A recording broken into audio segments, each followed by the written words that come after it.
So now that we've talked about clinical data management systems or clinical databases, we want to turn our attention to a component of the clinical database, sort of an addition, which is going to be the electronic data capture piece.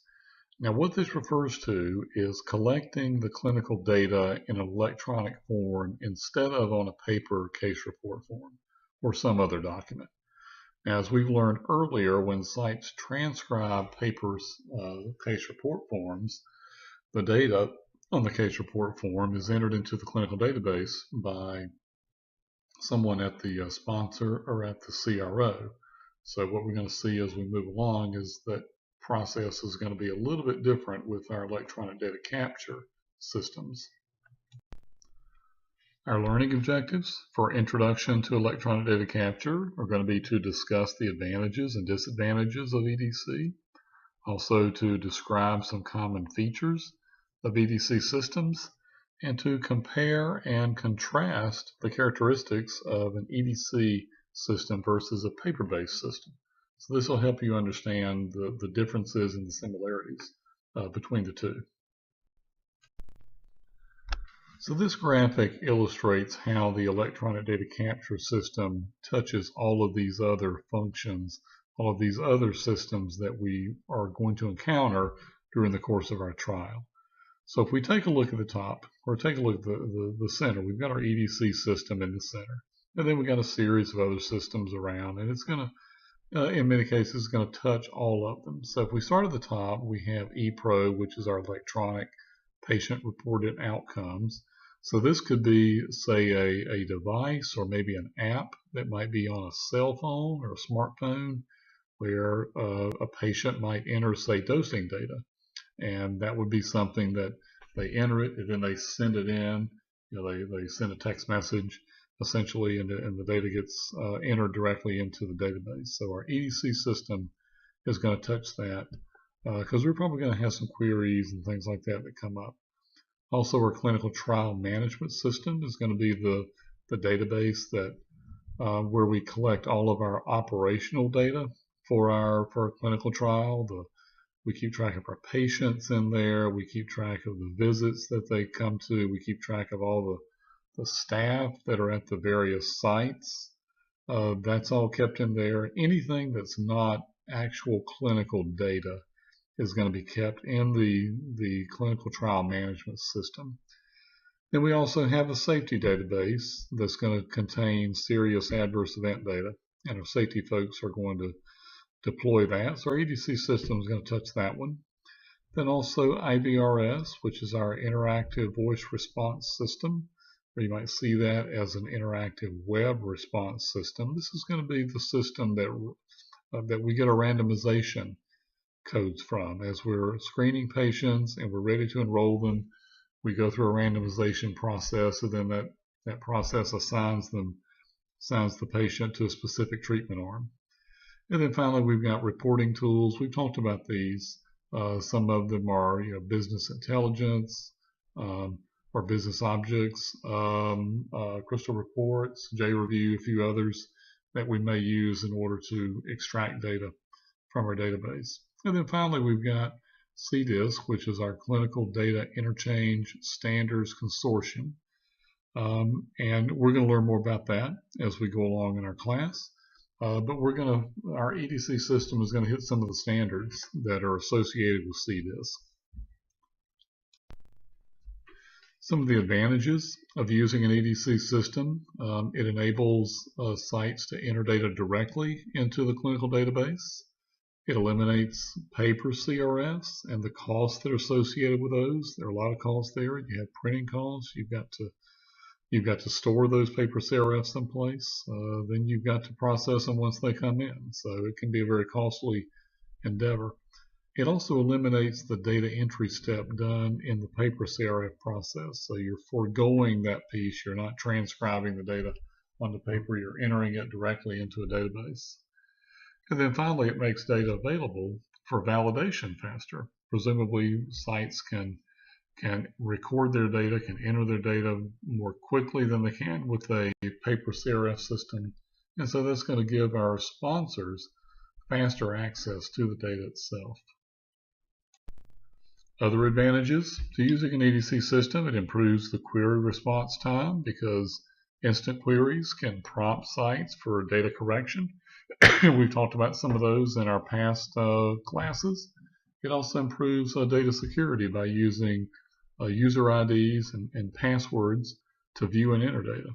It also shortens the time required to review the data by eliminating double data entry. Ordinarily, with a paper study, we'd get the paper CRFs in, one person would enter the data, then another person would come along and enter the exact same data.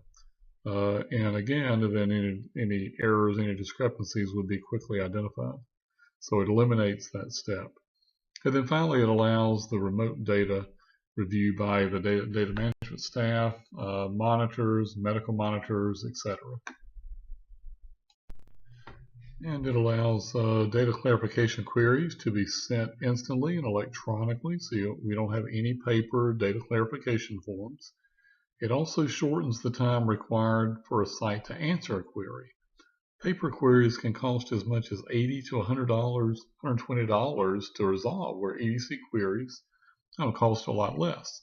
Now, on the other hand, because they're easier to send out, you wind up sending out more of them than you do in a paper study. But essentially, we're going to cut down some of the cost associated with these paper studies by using the EDC system. And then finally, it reduces the risk of lost CRF pages. So obviously, if there's not some tangible page, it can't get lost. There are some disadvantages to using EDC systems. Sites need to be trained, and that costs money. You can always have technical problems that occur. Computers break. You lose internet connections, things like that. You also have more people that have access to your data. So that can be a risk as well. And then sponsor companies have to update their standard operating procedures or work instructions to accommodate using an EDC system, because the processes are going to be a little bit different. So there's cost associated with doing that. Some additional disadvantages: you have to have user support, and that costs money. So you may have to have a 24/7 help desk available to help users with their problems that they associate with. You have edit checks, must be more thoroughly tested. You don't want to send any bad queries out to the site, so you've got to test those a little easier, a little more thoroughly.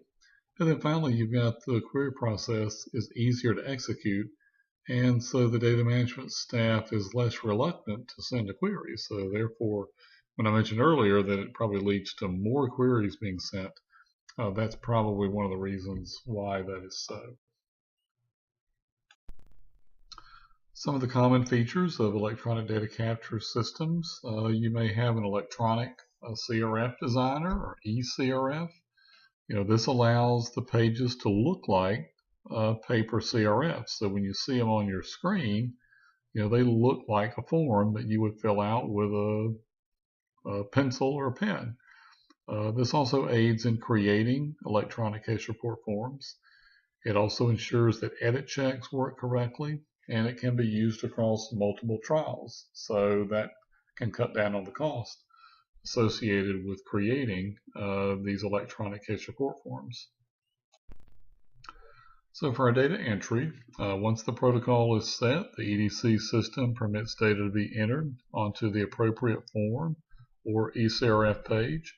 So once we've got our protocol approved and we've got our eCRF pages approved, and our site personnel has been trained and they are capable of doing it, we can go ahead and start entering data.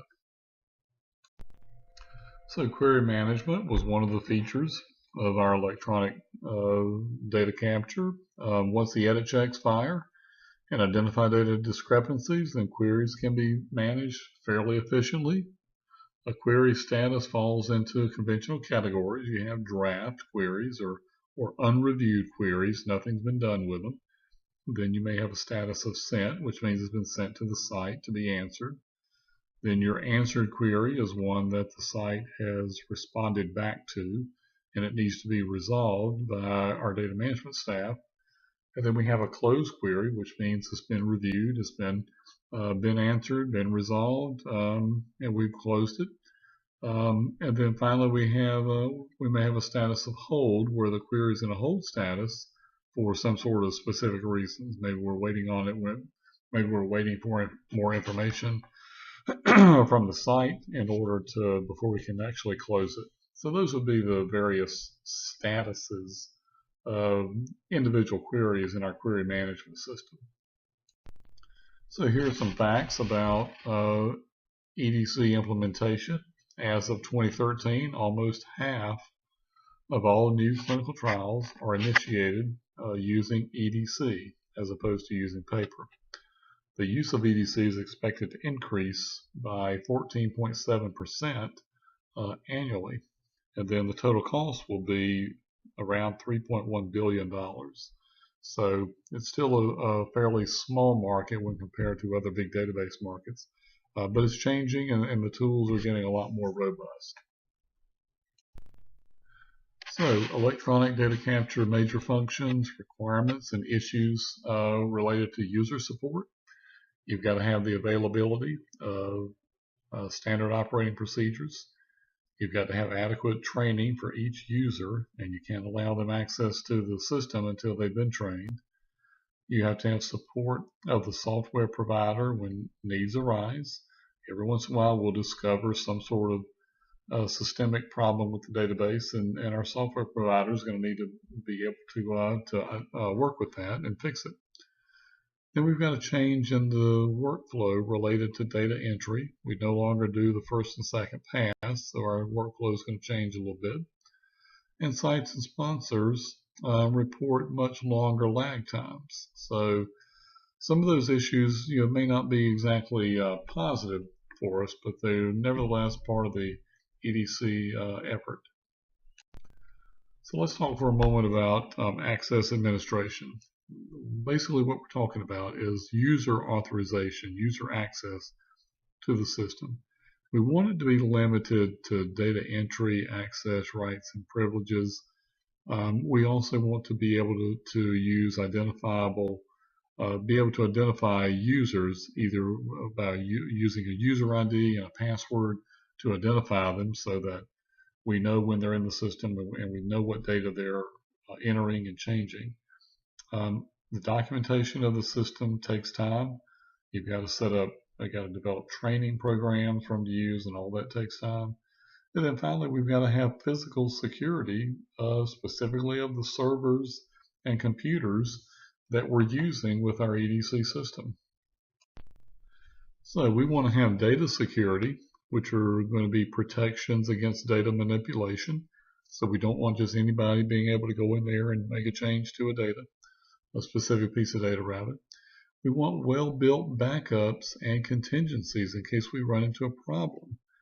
Then finally, we need human readability of data after systems change, and this is huge.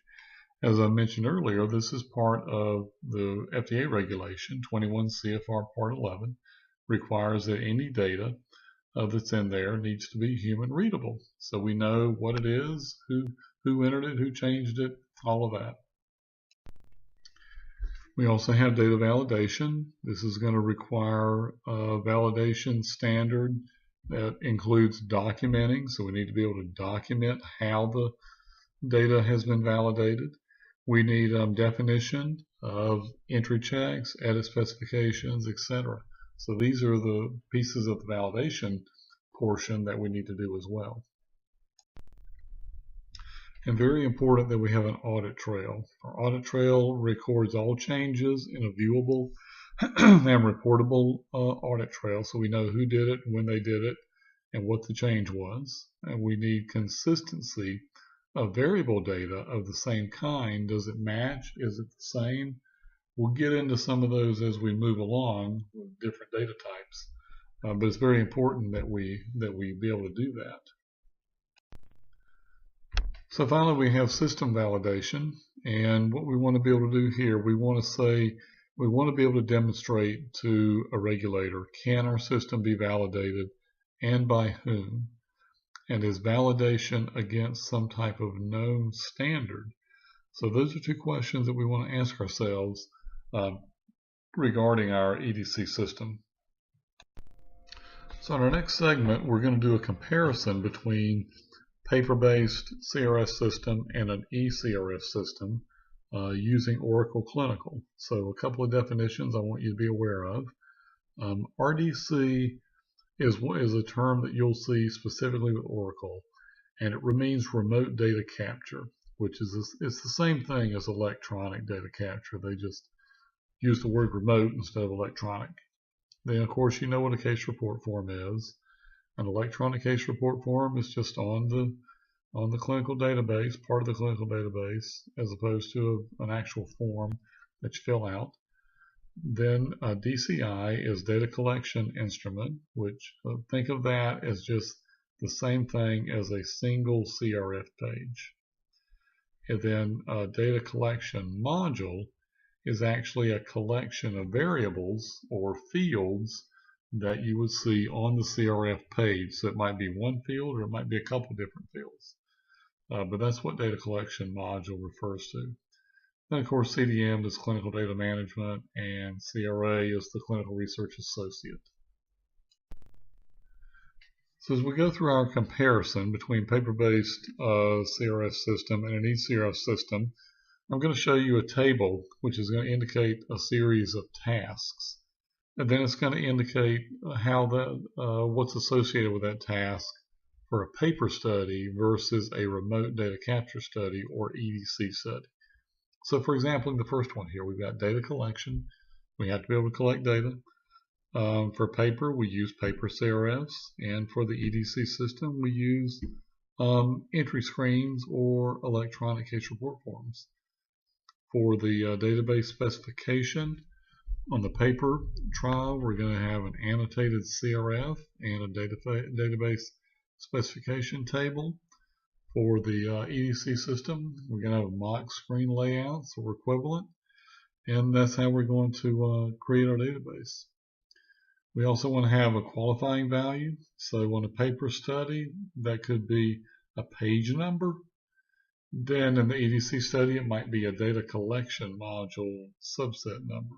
So they both refer to the same thing. So moving along on our task, we have a database/screen testing. For the paper study, we would do this CDM test the same as we would otherwise. For the EDC system, we'll do CDM, clinical, and client review of screens and database functionality. So a lot of other people are going to get involved in looking at those data entry screens and validating them and signing off on them. Our data entry for a paper study, we're going to have first and second pass data entered. For the EDC study, we don't have to do the second pass because somebody at the site is going to enter it directly. Then we might have univariates, which are single variables with only one single data point. And then all univariates are processed at the time of entry for a paper system. And then mandatory univariates are processed after data saved as complete. So all other univariates are processed at the time of entry. So in other words, you're entering the data, you run into an issue, make a mistake, it automatically fires a query that asks you to fix it. That's what that means. So for edit checks, for our paper study, edit checks are performed after the database is put in production. So then edit checks are executed nightly via a scheduled batch validation. So we'll run it each night, and then in the morning when we come back in, we'll find all the discrepancies that fired during the batch process. So for the EDC study, we want edit checks. They're going to be released with the database when it goes into production. And then we're also going to have edit checks that fire once data is entered. So it's an immediate thing versus a batch thing. So for query processing, basically on a paper study, our data management staff is going to process and close almost all queries. For the EDC system, we're going to have other people involved in that. We may have CRAs, monitors that review and close out queries in addition to our data management staff. And then finally, patient data updates to the database. With a paper system, somebody in data management performs that update. In the EDC system, someone from the site, personnel that's been trained, is going to update data as necessary. So for database modifications, such as design or structural changes, for a paper study, the programmer can perform those modifications, based on communication with the internal project team. For an EDC study, essentially the same thing happens. Programmer performs a modification, and then the study database may be unavailable for a time while that modification is being made. Then also for database quality control, for a paper study, clinical data management reviews the CRF against the data in the database to ensure that it's accurate. For an EDC study, the CRA, the monitor that's on site, reviews the database against the source documents that are there at the site to ensure that they have been entered accurately. And then finally, signatures for a paper study. The investigator is going to sign the paper CRF and also the DCF form and send that back in to the sponsor or to the CRO. For EDC study, the investigator applies their electronic signature to the electronic case report form. Then for audit trails, for paper system, we probably need to identify the reason for changing data. It's applied by clinical data management. Also remember that when we make a change, we want to just mark through it with a single mark, and then initial and date when that change was made, so that you don't obscure it. Then with the EDC system, the reason for changing the data is supplied by the site, and we can know through our audit trail, who performed that change. And then finally, study archival. For a paper study, the site's going to store all the paper CRFs and all the queries that they get. For an EDC system, the site stores the eCRF data, the electronic queries, and electronic records are going to be burned onto a CD and made available to the site once the trial closes. This table shows you some of the differences between Oracle Clinical, Metadata Rave, and also another product called Open Clinical. And you can see on there, it's got the name of the vendor. It also has whether or not there's a license agreement, safety reports, whether or not security complies with 21 CFR Part 11, what kind of data import-export capability it has. So you can see that most of the systems are fairly similar, but there's a few differences between some of the popular EDC systems. So over these next series of slides, I'm going to show you what some of these EDC systems look like. So if you're working on one, it will look like this once you pull it up. So if you look at this first screen, this is obviously the change password screen, but you can see up in the upper left corner where you've got a series of tabs. So one might show you all the patient case books. Then you may have a tab that has a workflow to it on the review, and then a series of reports that are available to run on that series of pages. Here's another screen that shows you some of the EDC icons or something similar to that you might see. So if you look on here, you see in the upper left corner where you've got entry status. So the graphic there with the little green arrow pointing to the right, indicates that we're expecting to make some entries on that page. Maybe the patient's been in for a visit, but we haven't recorded the data yet. Then as you continue to go look down that screen, you'll see where discrepancies, you've got a graphic there for active discrepancies that's in red. So those are the ones we want to look at. And then also you've got some graphics there for verification and approval, as well as for locking. So any screen or any eCRF pages that are locked, maybe they're due to a data freeze or some other reason, are going to show up with that little padlock there on their icon. So here's an example of a view in Oracle RDC on-site. If you'll remember in our first graphic that I showed you, you notice the tabs there along the upper right or upper left corner. As you can see in this one, we're looking at the case books. So we've got a patient number down at the bottom in that third column over from the left. And then we also have a series of graphics there. So we've got a number of pages where we're expecting to enter some data. And then we've got some others where we have some queries that are outstanding, those ones that are in red. So we probably want to take a look at those and see if we can get those resolved. So here would be another view of our Oracle EDC system. As you can see there, we're now into the eCRF workflow, so we might want to identify our sponsor, the study, the site number, and then that would pull up our eCRF data that we want to get to. So this is how that would be represented. So here's an example of what an electronic case report form would look like. You can see from this screenshot here that this is a medical history page. So you can see as you move down the form, you enter the patient number, the patient's initials, which visit it is, and then the same as we did on our paper CRF, you've got the different body systems there that or different categories where you would enter information that's related to the patient's history. So it's very much the same as our paper CRF page. The only difference is we're entering it directly into the database. So here's another view of a CRF page. You can see this one contains some lab data. So you can see there where it looks like one of them's in red. That's probably a lab value that's outside the range. It has a query on it that we need to identify. But you can see there, this is going to be some lab data that's kind of similar to what you're used to seeing. You know, if you go to the doctor and you get your lab report back, you're familiar with some of those terms.